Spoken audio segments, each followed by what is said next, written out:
In our manual, we've structured democracy experience in 4 moments: the approach to the game after knowing the rules, gameplay, reflection, and metacognition. First moment, the approach to the game after knowing the rules. In order to facilitate democracy learning through Deckmocracy, there are some conceptual aspects you need to know. The meaning of the colors.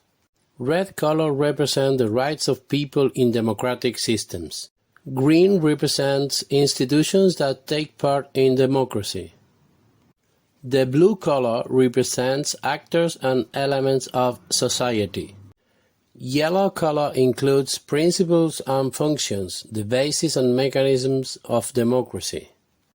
Purple groups threats and challenges that democratic system needs to face in today's societies.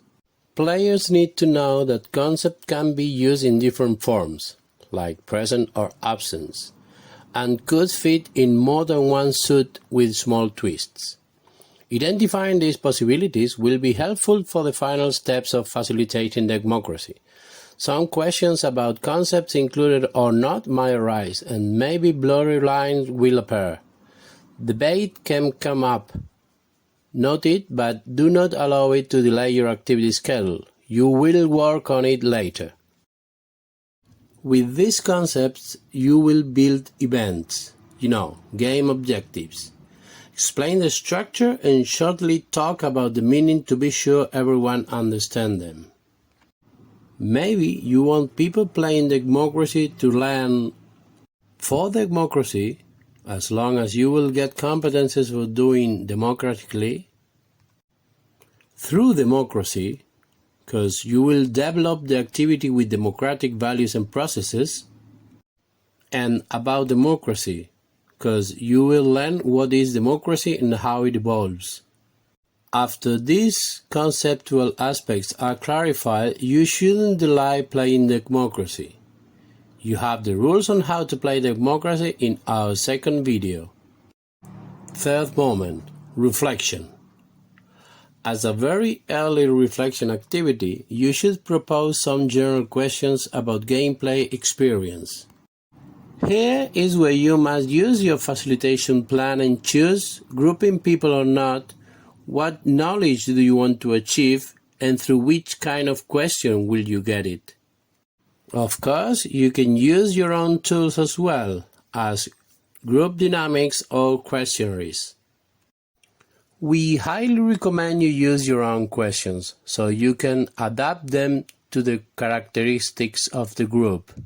If you follow our Module 4 videos, you will get more information about this step. Fourth moment, metacognition. You should provoke participants' reflection beyond the game, connecting their learning process with real life. To do so, you can establish some questions according to groups' characteristics. For instance, how accurate was the game? Which concepts are more relevant and less? And what about the events? Could you adapt some of them to your country or city? After several games and reflecting over those conceptual aspects, participants will be probably ready to the last phase. Choose an event and start a conversation about it. After that, tell the participants to try to adapt the event to their own reality. They'll need to choose what to do with the concept present in the original event. Keep them, erase them, or change them. Finally, you should encourage the participants to create their own event cards, so they can truly represent their reality in Deckmocracy.